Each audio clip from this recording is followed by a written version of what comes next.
Everybody in real estate says the classic my market is different, and there are some big differences we know between markets around Australia, and there are big differences between, say, city markets and regional markets. And I think the market in which Luxe Listings Sydney is set is probably the eastern suburbs of Sydney, which is like a different planet compared to like everywhere else.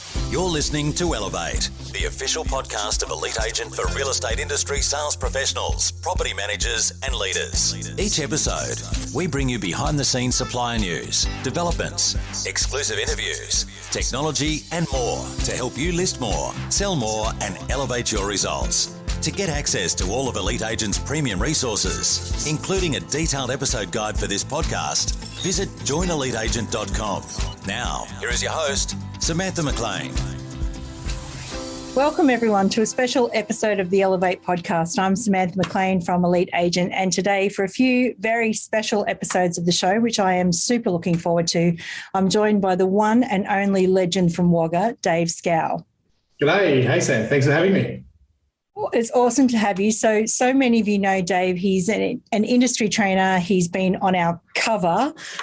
He's appeared in lots of Elite Agent stuff over the years. Like every agent has a story, and he's been a transform coach and more. But to tell you the truth, Dave and I really bonded over our mutual love of reality television, didn't we? Correct. Absolutely. In particular, Survivor.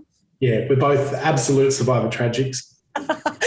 And you've raised all that money for Luke Toki, which was incredible. Yeah, that's my claim to fame now forever. I can be as good a real estate practitioner and trainer in the world, but I will never do anything better than that GoFundMe campaign for Luke. Yeah, I'll hang my head on that. Yeah, very, very well deserved. And of course, we're not really here to talk about Survivor. We're here to talk about another reality television show, which is Luxe Listings Sydney. So you're a big fan of the show, yeah? Huge fan. Yeah, absolutely. And I think it's one of those abilities to be the voyeur in these people that as industry practitioners we know from the articles that we read in the Elite Agent and the videos that we see online.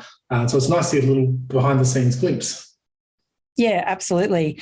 And so we did some written recapping of season 1 with Nikki Horner from Canberra at the helm. And you and I have talked, and we thought we'd take it up a notch this year and create a series of podcast episodes. But we're not just going to recap the show, are we? We're going to actually talk about some of the great lessons and things like that that we can pick up from the top agents, because they are the top of their field for a reason, yeah?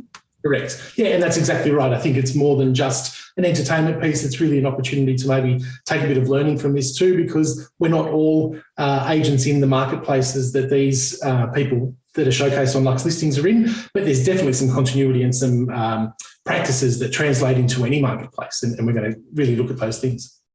Yeah, and we're going to have a bit of fun, because let's face it, watching Luxe Listings and calling it work's just like eating chocolate and calling it a diet. Correct. So everybody in real estate says the classic, like, my market is different, and there are some big differences we know between markets around Australia, and there are big differences between, say, city markets and regional markets. And I think, the market in which Luxe Listings Sydney is set is probably the eastern suburbs of Sydney, which is like a different planet compared to like everywhere else. You've worked in regional markets and city markets. What do you say to that statement that my market is different? Correct. I mean, every market is going to be different, but again, there's always at the crux of any real estate transaction, be it a sale or a listing or a property under management, whether it's in the eastern suburbs or at the back of Broken Hill, there's always that common theme of client experience first and putting the client's needs ahead of anything else in that transaction. And I think the guys in Luxe Listings do a really good job of showcasing that on the show. And I think the agent at the back of Broken Hill is going to be able to do that in their day-to-day business as well. Yeah, absolutely. So the angle we're going at, I think, for parts of this, apart from obviously the educational angle, is, like I was thinking about this my market's different thing. And I remember from back in the 90s, which you might be too young for, there was this column in a magazine in the UK called Would They Wear It in Wigan, which is a nice bit of alliteration there. But basically in the 90s, there was a whole bunch of runway fashion that was like, exposed breasts and tin foil jackets and big voluminous skirts and things like that, which were probably like a bit much for the straight talking, brisk weather wearing women of Wigan. And that column got really, really, really popular. And what happened then was New Woman in Australia picked it up, but they picked it up with the title, Would They Wear It in Wagga? And, like often they would come up with these weird and wonderful things on the runway. And I feel like, some of the things that we see in Luxe Listings and what we see in Luxe Listings Sydney, like, would they do it in Wagga? And, well, happy coincidence, you are from Wagga. Correct. Wagga represent. Look, I'm really happy about that. It is a happy coincidence. I think that's exactly right. I think taking a view of what these guys do on the show and being able to translate it into how this would work throughout the different markets, whether it's regional or coastal or rural or in the metro areas or in the high-end areas of the capitals of Melbourne or even Canberra now is a really quite a lucrative marketplace with some really beautiful high-end homes and people with big, high net disposable wealth. So I think being able to translate it across the spectrum is a really good opportunity for us. Yeah, amazing. And now to kick off, so Luxe Listings Season 2, Episodes 1, 2 and 3 premiere on April the 1st. So we're going to take a journey back in time to Series 1, and we're going to recap Series 1, and then we're going to bring you all the action from all of the episodes of Season 2. And before we kick off, I'd just like to thank our series sponsor, Issue.com, who are an all-in-one platform to create and distribute beautiful digital content from your listings to your marketing materials, to your brochures, your portfolios and more. It's also where you'll find a lot of Elite Agent back issues, so you can check them out at issue.com/Elite Agent Mag. There's a special offer. Readers, listeners of Elite Agent Elevate can get started with Issue today for free if you sign up for an annual account to get 50% off. That's issue.com, issuu.com/elevate. And use the promo code ELITE at the checkout for your free account or 50% off your annual premium account. And it's a fantastic service, so go check it out. Now, Dave, back to Season 1. It had everything from sperm freezing to Miss Australia to birds flying into beamers, Tibetans singing bowls, castles, embassies, fast car, and lots of luxury. And there was even some property. How about that? A little bit of property as well. So let's get into Episode 1. Beautiful. Let's do it. I think Episode 1 really sets the scene very well at the leading three personalities that we're going to follow throughout the series of Luxe Listings.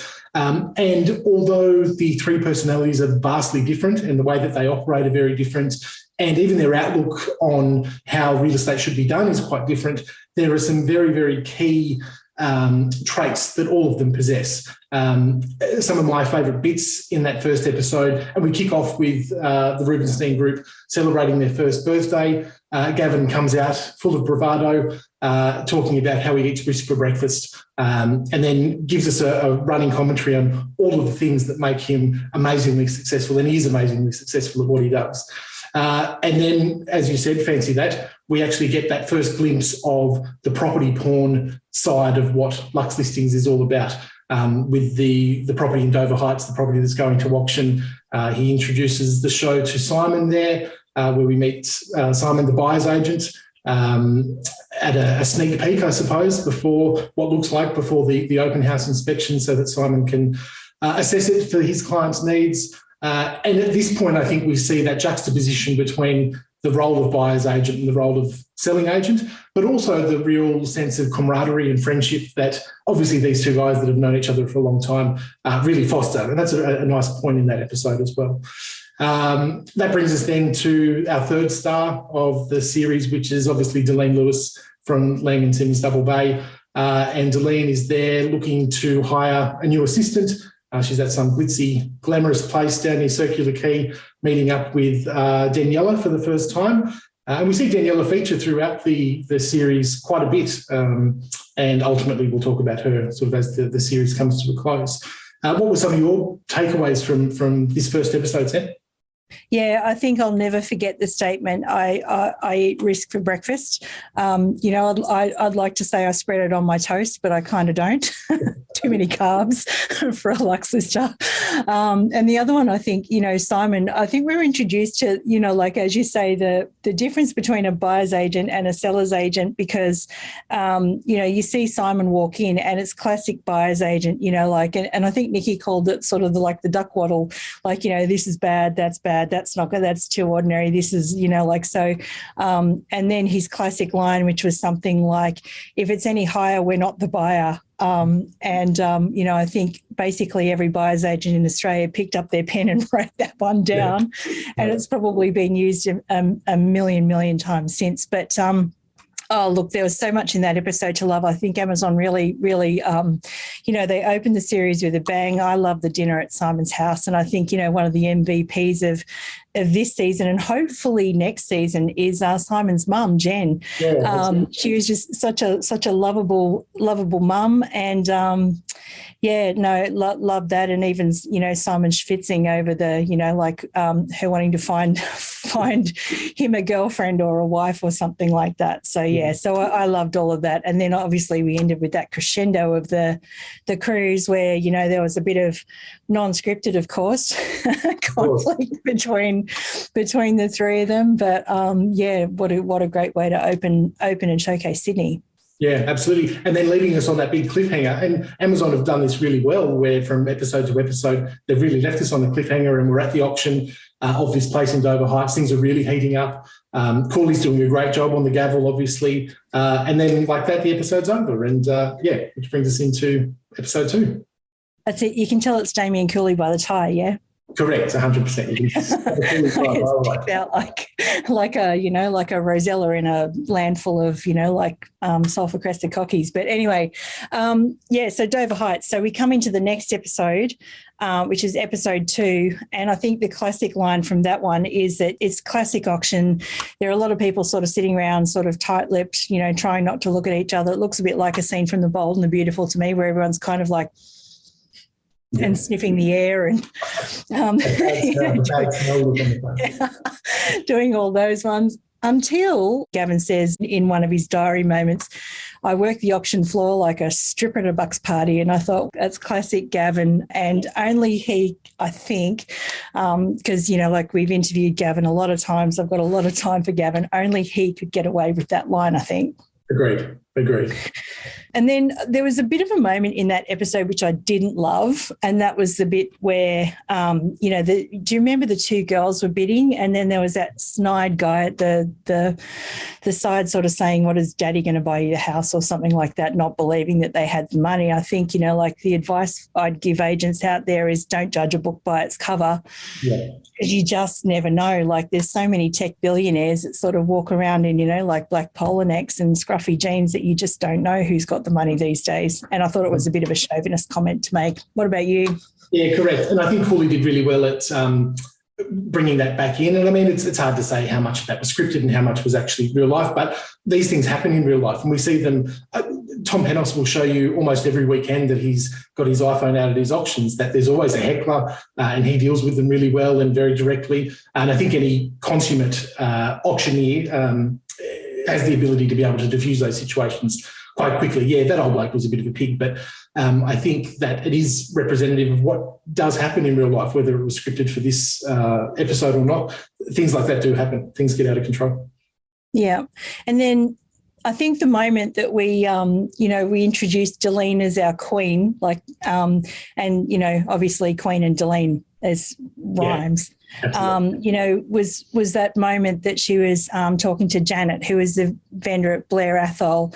And again, this was just a beautiful example of really looking after your vendor, being transparent, taking into account, that the vendor didn't really want to see the house knocked down. And Delene took all of that on board and ended up coming back. Well, she sat down and had tea and did all the things. And, I just thought that was a really lovely way to meet your vendor or your customer where they're at. Yeah. And, and in the end, she got the listing and brought in a beautiful buyer. So that was a really good moment for me in that episode. Yeah, and that really was a masterclass in building rapport and empathy with the client. And matching them on their level, as you said. And I mean, in the previous episode, we saw Delene absolutely hold her own in the argy-bargy on the boat with Gavin and the TRG group of blokes. And obviously before in that episode, she'd sort of described herself as, or people had described her previously as the Rottweiler in heels. I really like that comment. And she sort of countered that with saying that she certainly wasn't a pooch. I think that's a really nice way to see how Delene operates in terms of being able to tough it out with the boys as needed, but also be that really soft, gentle, sweet, trusted agent and advocate for the vendor when she needs to be. She did. That was a stroke of brilliance. Yeah, I think, she's definitely a masterclass in, she knew she wasn't going to win, where she just handled herself really well, picked herself back up again and kept moving forward, which I thought was really, really good. Yeah, agreed. So on to episode 3. Give me your highlights from episode 3. Look, I think that the Bondi apartment was probably my favourite bit of this episode. From the real estate point of view, where Gavin and his team sourced out the opportunity, first of all, by scoping out this overpriced listing that had been on the market for a long period of time. That was obviously overpriced, and perhaps there was some dud advice that was given by the previous listing agent, who knows, all the way through to the point where Gavin meets the vendor, builds trust, is very, very blunt and honest with the price opinion and what it was going to take to be able to get that sold. And even then, he thought that the listing price was pretty lofty from a price per square metre perspective. And then through to the open house of the year, which had the best vista that Sydney has to offer, right on the sand of Bondi Beach, with live music and expensive champagne flowing, old blokes in budgie smugglers, which was probably the low light of the episode. The lady who probably wasn't a giant, but next to Gavin looked like an absolute behemoth of a woman, whose YSLs wouldn't fit on the stairs as she was going down. I loved it. I loved the Bondi apartment. I thought that, look, even though it seems small, I could definitely see myself perched up there. That's the kind of place that would be worthwhile coming back to Sydney for. And I probably wouldn't come back to Sydney for much. The traffic would do my absolute head in. But if it was for that, I'd probably be back there. Yeah, well, that's it. I guess it doesn't matter if you're in a small apartment when you're that close to the beach and you can sort of, you're 5 minutes from the outdoors. And it was still Gavin's kind of listing, even though it wasn't like the big sprawling, cliff house or whatever it was. Gavin sort of seems to be able to pick up these interesting places and then markets the absolute bejesus out of them. So, who would come up with, and I reckon that guy in the budgies was one of Gavin's mates. But or it could have been one of Kyle Sandilands' mates. Who knows? But thinking about the Aussie burgers and the champagne and like everything is like 5-star, amazing. Like the open home itself is an event, and well, you can tell that was done sort of pre-COVID and stuff like that. But, I do hope that we can sort of get back to showcasing. I mean, maybe you wouldn't do that in Wagga. That's one of the things that you wouldn't do in Wagga. But we don't have a view like that in Wagga. That's the only problem. We're missing the view. Yep. But it's very cool the way that Gavin actually looks at open homes in the most great detail. Like I can remember asking him once, what is your point of difference? And he just said one word, detail. And you can see that down to the nth degree, it was all super, super, super planned. Yeah. Yeah. And even him coming in, I can't remember if it was at this episode, it might have been another open that he was preparing for, but some of the things that he picked up that he wasn't quite happy with before the video shoot or before the open house, and the assistant was scurrying around behind him fixing them. They were minute details, but they were absolute details. And for him, that makes all the difference. And, that is what sets him apart. Yeah, absolutely. So this episode was also, Simon went on a date with Miss Universe Australia, I think, and it was sort of kind of a bit of a hilarious episode because he was late for the date because he had to step over some man in the street doing something unspeakable. And then as they were talking, he was taking phone calls from people, and then she was sort of talking to the waiter about being a vegan, and then he orders a medium rare steak, which I didn't think was probably the best move. He could not give a shit. I just reckon Jen might have said, Simon, you're never going to get a female doing that sort of stuff. But I also think, I think that's where Nikki and I sort of talked about the episode, and it's like Simon for Bachelor 2022. I just think he's a shoo-in. And I can just imagine, a rose ceremony with, Osher and Simon, at the end of it, and, ladies, you did not get a rose from Simon, but I've got this whole narrative in my head of, home visits with Jen and everyone schwitzing at the table and, cuddling puppies and, and Simon on the phone and all the rest of it. So, if Channel 10 are listening, I think Simon's your guy next year. Yeah, I think he is. And look, I think that there's much more than just Jen too. I mean, I think that the potential bachelorettes would have to go through and meet the whole Cohen handler team. He obviously spends more time there than he does anywhere else. The tricky part is going to be finding a bachelorette that is happy with playing second fiddle to CH, I suppose. He lives and breathes his work. And again, that's the cornerstone to his success, and he's wildly successful. He's no doubt the best buyers agency in the country, and that doesn't come by doing things in halves. So good on him. Yeah, absolutely. I also liked in this episode, one other thing that just before we move on to episode 4 was the showcasing of Delene in that really vulnerable spot where earlier in the episode we'd seen her meet with Tom, a client of hers. She had a listing. It wasn't selling. She had it open again. No buyers came through. And it's, as an agent, something that we can all relate to. We've all had listings that just for love nor money will not bloody sell.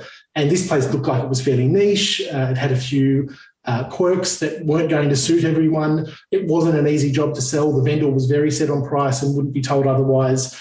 And it was sort of building up to, I think Delene's going to lose this one. And ultimately, when she's having that family time, which she talks about valuing really highly in the episode, she gets the call from Tom, still takes the time to take the call, even though she's in the middle of family time and her dad's birthday. And I think that's just a really class act, the way that she handled that whole scenario. She showed a lot of resilience, first of all, which is obviously a key characteristic in any successful real estate agent's toolkit. But she was very humble in the way that went. There was certainly no burning of bridges. I think a lot of up-and-coming agents can take a lot from that in the way that she conducted herself there. Yeah, I think so too, because, you can either keep sort of, knocking yourself out, on a no-win situation, or you can sort of move on because, maybe it's just something that's not clicking between agent and vendor, and, there for every vendor there is an agent. It just might not be you. Correct, absolutely. Another thing that I really liked about the whole series was just how open the three main characters were with access to their families. The fact that we were in Delene's house with her parents and her sister and the two girls, the fact that we were in Simon's house for Shabbat with his mum and dad, and obviously Liam and Tammy as well. And then later on, we'll talk about it in a tick, because I think it's the next episode where we get to meet Gav's dad and he takes the time to go with him. It's big of them, I think. I think that they've got such high-profile public lives as elite agents that they certainly don't need to invite the cameras into their homes. And the fact that they have, I think, has really added to the authenticity of the whole series. So good on them for that. Yeah, absolutely. So episode 4, if you don't like rejection, get out of real estate. I feel like every coach has sort of, said that at one point or another. Yeah. So this is where a few things happened. Well, first of all, Jen got a puppy, which was, who doesn't love a puppy? Absolutely no hate off Simon bearing grandchildren. I think it was a really dud move for Simon to think that was going to have any impact. Jen is still desperate for the grandchildren, but it made no difference. I reckon she is too. Simon was forced to cross the bridge to Mossman because, obviously the Luxe listings in Sydney aren't all about the east side. Some of them How dreadful having to go over to the north. Jeez. I know, right? There's a rumour, Dave, that the north side is going to be featured a bit more in season 2. So there's going to be a bit more traversing of the Harbour Bridge, as I understand. So we're leading up to the crescendo here. Obviously, we're over the hump in season 3, and then we're leading up to the crescendo where, you know, Gavin and Shani have a bit of a fallout over a broken mouse, and that sort of leads up to, you know, sort of an interesting scenario. But I think, you know, this is, and you see it a lot in real estate businesses, as people working with friends and family. Do you have any advice on that? Look, I think very long and hard about it. I've employed friends previously who were probably employed because they were a friend and not because they may have been the best person for the job. And it doesn't always work well. I think in this case with Shani and Gavin, it's quite obvious that friendship comes before that employer-employee relationship. And because of the way that Gavin operates at such a tempo and such a driven, focused way of doing things, he just needs this shit done. And because Shani and he are friends, Shani thinks, well, this is really trivial stuff. Plug your own frigging mouse in. He needs someone that will plug the mouse in for him without the back chat. And perhaps Shani's not the right person for it. I don't know. She seems lovely. I really liked her on the show. I think she would bring a lot of value into that business, but maybe not that business. Maybe someone else's real estate business that she's not childhood friends with. Yeah, I think it's tainted with danger. Yeah, I do think, you know, because we had the whole of TRG on the cover in 2020, I think, actually, now that I think about it.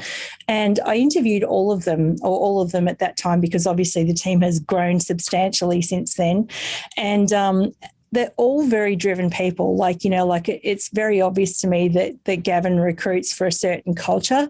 And I think it's fine to sort of, you know, bring someone in at the bottom, but then, you know, make sure that there is a path up for them, you know, when they're ready, because I don't think Gavin, you know, sort of recruits people that, you know, are happy to just plod along and stay where they are. Yeah. And, you know, even Shani, she's a qualified lawyer, I think, you know, so yeah, she's, you know, obviously probably has ambitions of her own as well. So be interesting to see where she goes in season 2. Yeah, if she's got much of a role to play in season 2. And speaking about support staff in season 2, someone who I'm surprised we haven't talked about up until now is probably the real star of the show, in my opinion. I love him. Is young Liam, Simon's offsider Liam, because he's an absolute card. He's hilarious. He is so naive and dumb's not the right word, but he's just such a boy, such a young boy learning the ropes. But you can't help but love him because he's freaking hilarious. He's a funny addition. I love him. He's great. Yeah, absolutely. Yeah, well, now that you mentioned it, poor old Liam got locked in the car, and we came up with that hashtag Free Liam at the same time that, you know, Free Britney was pissed. I think they were just going to an open house, and poor old Liam got, you know, got sidelined. But, you know, like I thought he was a really good sidekick for Simon in terms of, you know, getting him his juices. And, well, he even, I mean, look, he was the one that was responsible for that fabulous party in episode 6. You know, that's an amazing talent. And then I think even in episode 5, you know, like he showed that he was like truly Simon's, you know, like a chip off the old block almost, when he sort of started, you know, doing the waddle around the house going, you know, no, this needs fixing. That's ordinary. That's, you know, it was like a proud moment. But speaking of Simon's offsiders, one of my favourites in the show is actually Tammy. She's got the softness when she needs to be soft, and she's got the sass when she needs to be sassy. And in the very beginning, you know, way back in season 2, she gave Simon a bit of heat when, you know, like she said, well, this is a kitchen, Simon. Some people cook in it, you know, which I thought was like, boom, well done. Yeah. But, you know, like obviously there would have been a lot of people in the industry that would recognise Tammy's talents from watching the show, including our Queen Deline, who tried to recruit Tammy in episode 4. Now that actually goes on a lot in the real estate industry, doesn't it? That's pretty normal. Yeah, 100%, because good talent is hard to find. And if you can find someone that has those, and it's not the skill stuff you can teach, the technical stuff you can learn on the job. It's the attitude and the tenacity and the resilience and all of these buzzwords that make a good real estate practitioner, whether that be a sales agent in their own right or a sales associate or an offside or an administrator. Good talent is hard to find. So there's a lot. I mean, It's probably the same in a lot of industries, but it would be not real estate if there wasn't someone moving from one agency to another in certain marketplaces constantly. Yeah, it's something we find a lot in, in Elite Agent. We'll get a press release saying, oh, so-and-so started at such and such a place. But then, for the uninitiated, it's always, all right, well, where did they come from? There's always an opposite side to this story. Or, when one office closes under one brand, it opens up under another. And, sometimes you just got to read between the lines a bit, in the industry in that way. Yeah, that's right. The other thing I like about this episode is the introduction of Michael Paley. Michael Paley is a really renowned agent in the eastern suburbs who's been around for a long, long time, working for the Sotheby's brand or operating the Sotheby's brand in the eastern suburbs now. He is the MVP of this episode. And Simon himself says in the episode, Michael Paley is one of the nicest people that you'll ever meet in real estate. And that really rings true through this episode. He's featured again in another episode where we see the castle, which we'll talk about in a tick. And I think that if he wasn't such the dorky dad, he'd probably be a front runner to be one of the main players in something like Luxe Listings. But he's just such the dorky dad. Like he's dad jokes galore, and he's just a bit of a nervous man. Anyway, I love him. I think he's fantastic. And the results that he has achieved throughout his career speak absolute volumes. But, yeah, I'm really happy that we saw someone like Michael Paley showcased in a couple of the episodes in this season. He is gorgeous, and we interviewed him just after season 1 finished airing. And I can remember, I mentioned Luxe Listings, and he said, oh, yeah, some people recognise me walking down the street. Yeah. And he seemed quite surprised about it, like that people, like you're in that show, and yep, I was in that show, and seemed genuinely surprised about it, which was kind of lovely. So, and this episode then ends on Gavin selling the Bondi apartment for a record. For $3 million. So I think, I think that's the results to sort of back up those claims that, that he made and all the scripts and dialogues. So, I think that proves that you can use the scripts and dialogues so long as you can back it up with the result and the chops to actually execute.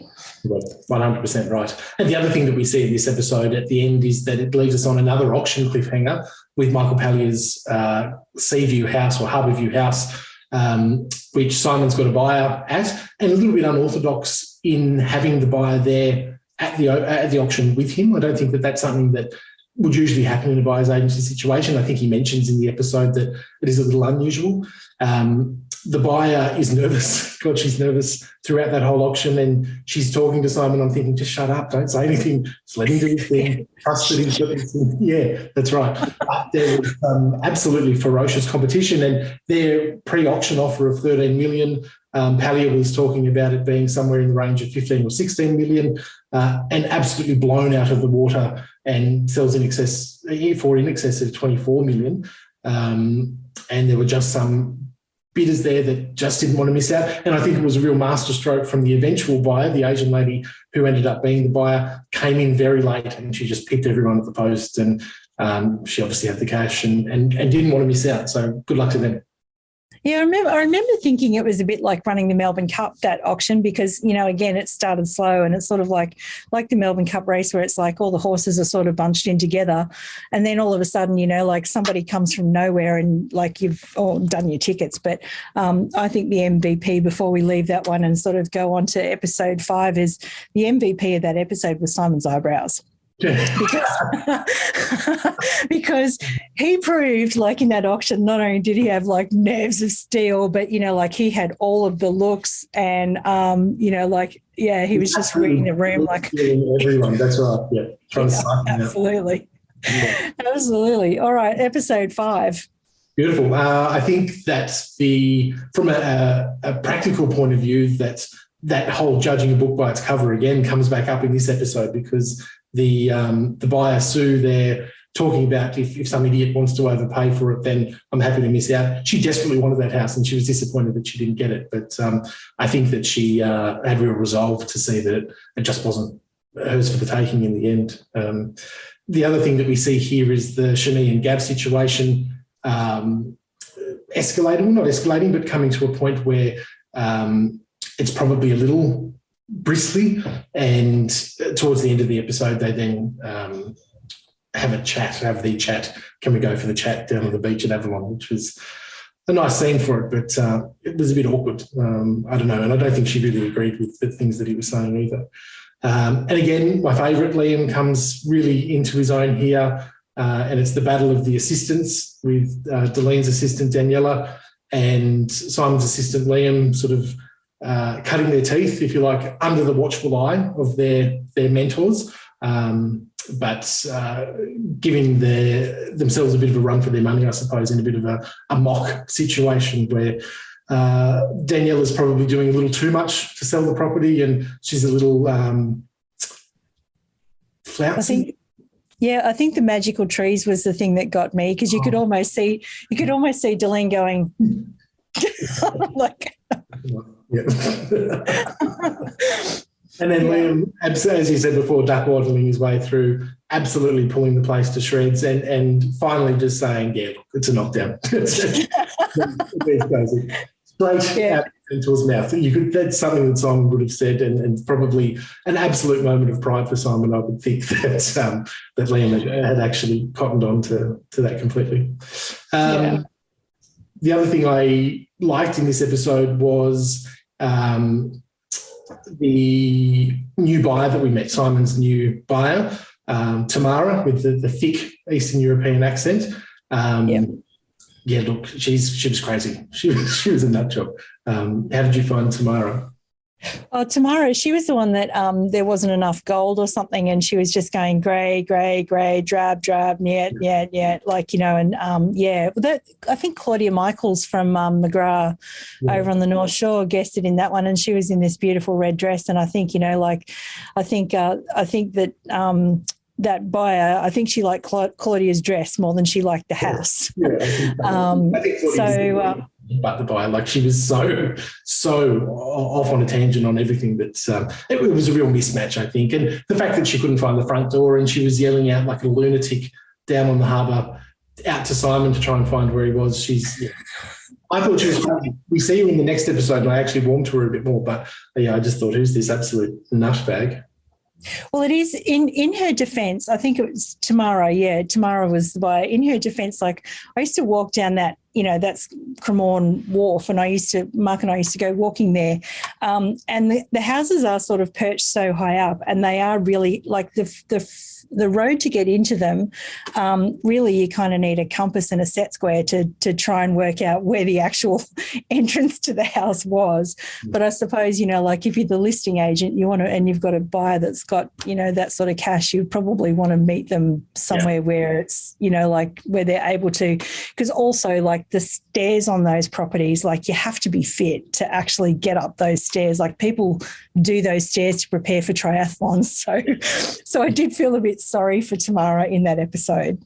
The other technical lesson I liked out of this episode, going back to the Liam and Daniela thing, was seeing Delene out on the rake.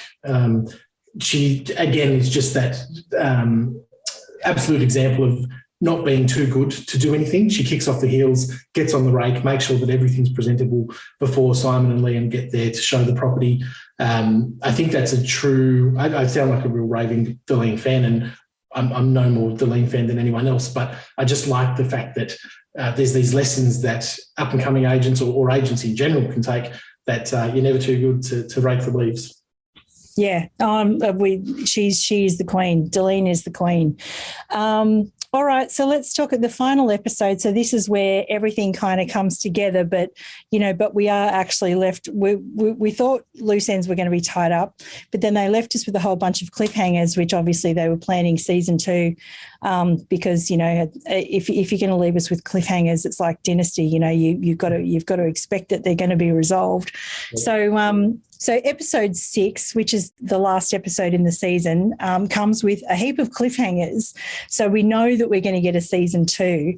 But I think, you know, interestingly, so Tamara didn't like the house in Mossman because it was too grey. So Simon thinks, I know, I'm going to get this woman a castle, and calls his mate Michael Paley, obviously. And, you know, we're taken back to, I think, Northbridge to Innisfail Castle, I think it is, which, by the way, is still on the market.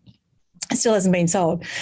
But, like, beautiful thing, I thought Carson from Downton Abbey would probably, open the door and offer us tea.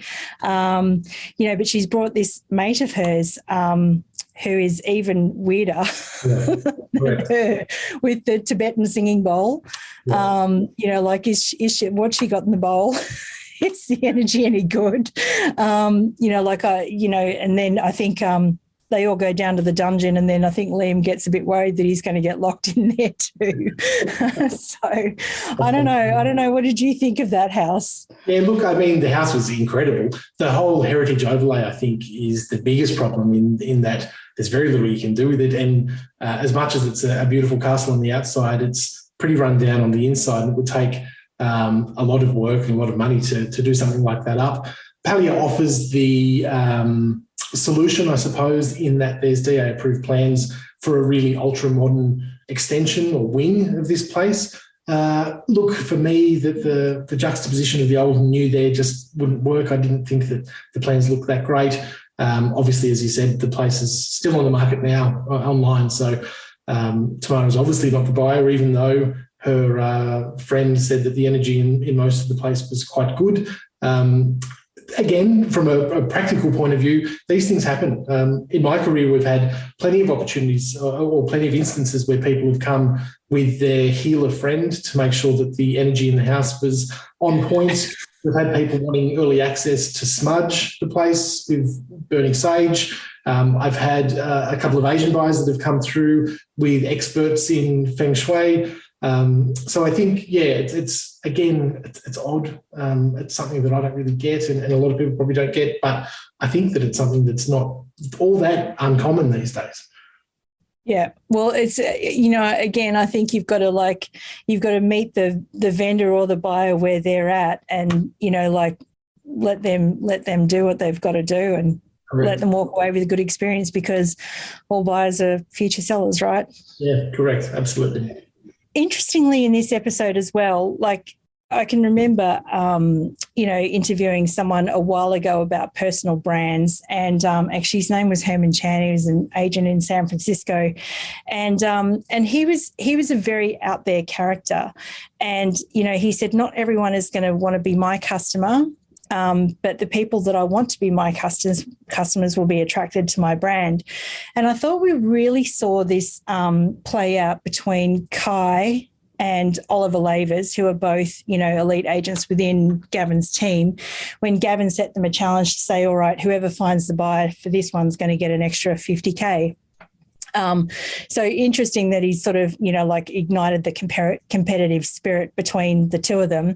Mm-hmm. But, I can remember Kai's style as being let's get on with the deal and giddy up by it now. And then, then you had Oliver, who was quite soft with the family and talking to the kids and playing with, and it's just really interesting to see, I think as an agent, you've really got to play into who you are, because it can work for you, with different vendors and different buyers. Yeah, correct. And I think it would be really interesting to see, if the tables were turned, how Kai would have dealt with the mother and the kids, and how Ollie would have dealt with the straight shooting bloke, because I think that inherently Kai seems to be that straight shooter, that go, that get the deal done kind of guy, where Ollie seems to be that softer approach.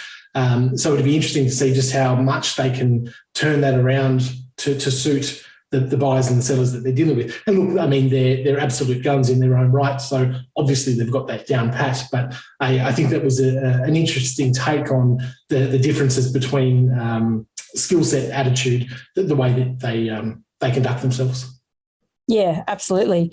And can I just say, I think that there's probably a lot of people that would like to see a whole lot more Oliver Lavers in season 2, because I don't think I'm the only one that thinks he looks a little Harvey Specter. So not that I've got a little crush on Ollie, but I think he's an unsung hero of the series. I'm sure he'll like to hear that. I hope he's watching. Good on you, Ollie. Well done. Daniela, Delene's assistant, it comes to the crunch for them to have their one-on-one meeting at the end of the probation period to decide whether Daniela stays or Daniela goes. And whilst Deline points out that there's definitely some areas for improvement for her, and I think she does that in a really nice, respectful, constructive manner. Ultimately, Danielle is given the job, but it looks like she's not still there. We've done a little bit of searching, and her LinkedIn profile would suggest that she's back down in Wollongong, where I think she originates from. So perhaps Sydney just wasn't to her liking. I'm sure Gavin Rubinstein would say that another one bites the dust. He's had a bit of a dig at Deline throughout the series about how many staff and assistants that she may have gone throughout her long career. But yeah, it looks like Danielle is not there. And speaking of the superstars that aren't there anymore, it also looks like our friend Liam is no longer there. I know. He's, his Instagram said something about pursuing other opportunities, so he won't be in season 2. But there was some hints. I think somebody did a story, I don't know whether it's Daily Mail, that he might be showing up on TV somewhere else. Because again, I think if you can pull off a party with, everything from swans to waiters in pink budgie smugglers to pink penis straws to, all of the things that he did, when I come back in the next life, I want Liam organising my hands party, basically. It was amazing. But yeah, so then I guess the crescendo of the episode is the boat party, where we find out who's won the money. Yeah, and nice guys don't finish last. Yeah, from Gavin's team. And Gavin is talking about considering whether or not to expand his business, and the phone rings. And in probably like what was a bit of a brain fade moment, quick, hurry, wrap up filming because, COVID, we're all going to be locked down soon. Yeah. Gavin says it's Ray White, the big boss. But we know that it couldn't have been Ray White, right? Because Ray White, he's a couple of generations ago, I think, isn't he? He's a couple of generations ago, yeah. So, and I did, so I thought, all right, well, who is it? Is it Brian? Is it Dan? Yeah. Is it Kyle Sandilands saying, hurry up? Can you guys please wrap it up, because we're about to get shut down? Or, what was it? Who do you think it was? I think it was probably Brian. I think we see a very quick snippet. I don't know if it's at the end of that season, whether they had a bit of a sneak peek of what was to come, or certainly in some of the trailers that have come out since, where it looks like a beautiful green lawn, probably somewhere on Wolseley Road in Point Piper, I would think, on the harbour. And it's Gavin and Brian sitting down. There may have been a third person, maybe it was Dan as well. But I think, I think when Gav says that Ray White is calling, the Ray White, I think it's the Ray White. And yeah, it'd be interesting to see how that kicks off season 2.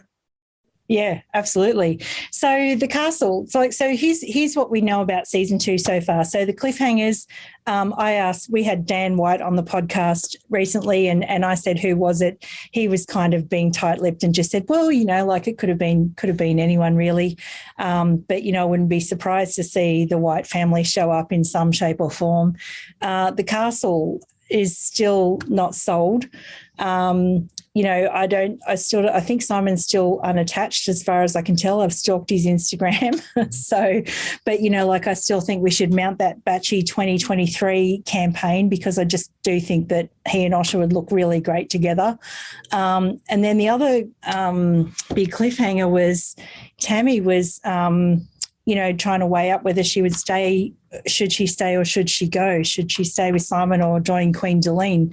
What are your thoughts?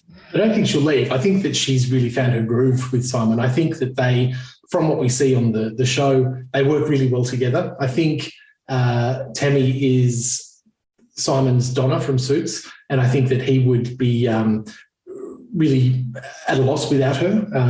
And I think also she is such an ingrained family member of the Cohen handler business that I don't think that there'd be enough of an attraction to go. Also switching from being a buyer's agent or a buyer's agent's associate into a selling agent's role or a selling agent's associate, although there's some common themes, it's quite a different position to hold. So I think she'll stay. My money's on stay.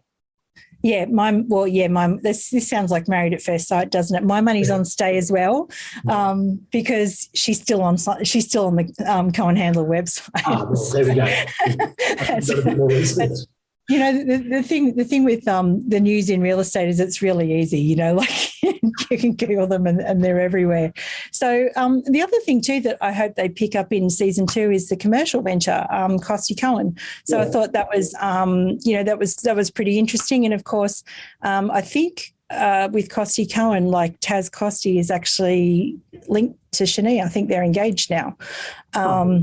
So, like this is the last of the Instagram stalkers I am, but how incestuous the industry is and how very few degrees of separation there is between anyone and anyone within the industry, particularly in Sydney and particularly in the eastern suburbs of Sydney. I think we also, and we'll talk about what we can expect from season 2 in a tick, but there's also a link between Simon and the newest member of the main cast, who is the absolutely fabulous Monica Tu.